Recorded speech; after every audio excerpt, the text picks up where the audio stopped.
Okay, now let's test a component that uses a router for navigation. So let's go to this user details folder and open this component.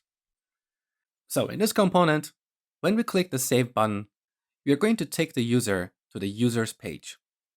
Now, there are two ways to test this behavior. One way is to write an interaction test. So we can write a test to ensure that the navigate method of the router is called with the right arguments. So we're testing the interaction of this component with one of its dependencies, just like testing the interaction of a component with a service. So when a component is using a service to talk to a backend API, we can test the interaction. So we're going to use the same approach here. However, this does not guarantee that the navigation is going to work. For example, we may forget to define a route for this path. So we need to write another test to ensure that we have a route for this path. So this is approach one. We write two tests. One to ensure that this component is interacting with the router properly, and the other to ensure that we have a proper route. Now, there is another approach to test this behavior as well. Some developers prefer to use a real router object and then ensure that routing is happening properly. So instead of testing the interaction, they write an assertion against the current URL in the browser. Now, I personally do not like that approach for a few reasons. The first reason is that it tests the router class in Angular. So it's like we're writing a test for the Angular framework, not for our application. Plus, this kind of test would require a bit more setup code, and it's very error prone. I personally have not had much success writing this kind of test. So my preference is to test the interaction of this component with the router. So let's go ahead. Open up the spec file. Now, if you go on the top, you can see that I have excluded the test for this component. Let's remove this. Save.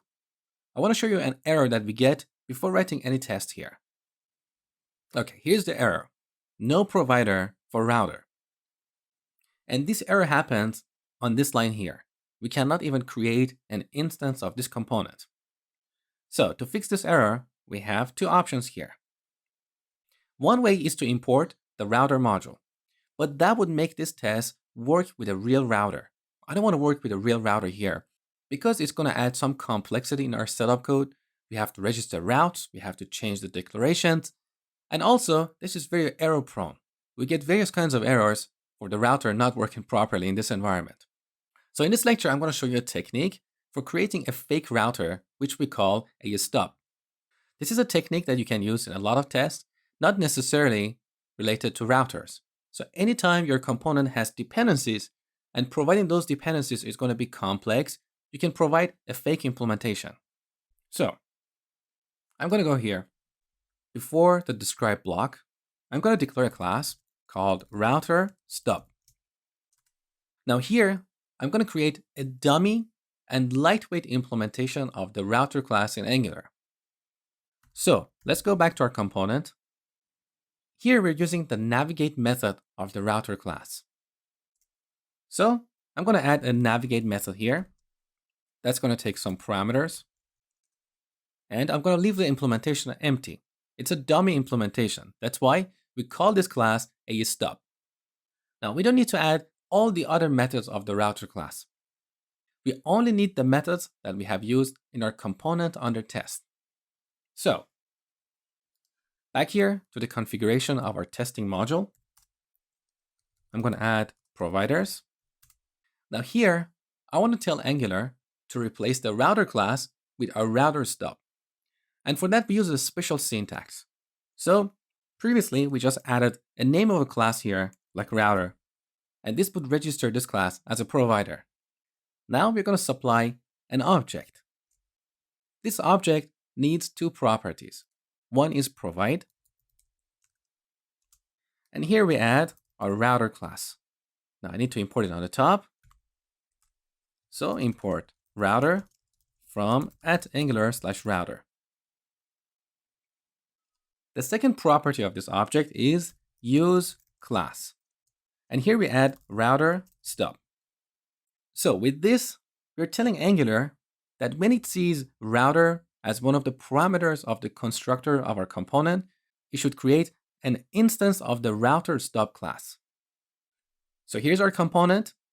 When running our tests, Angular is going to supply an instance of the router stub instead of the router here. Now look at the second parameter in this constructor. It's the activated route class.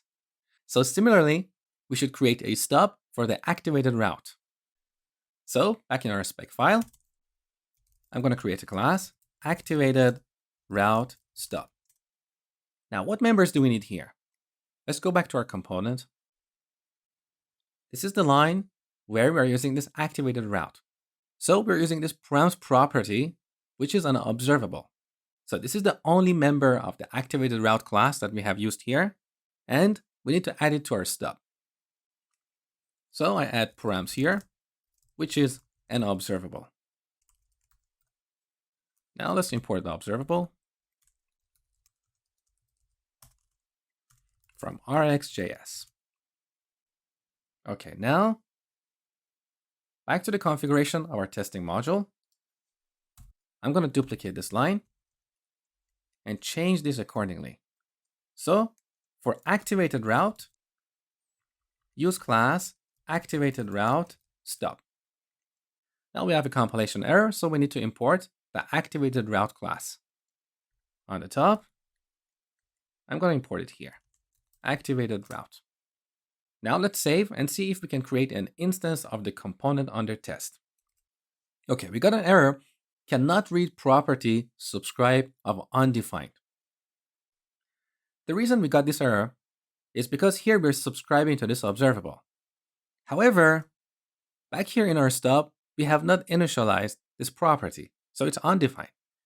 So let's initialize this to an empty observable. Okay, save. Okay, beautiful. All tests are passing.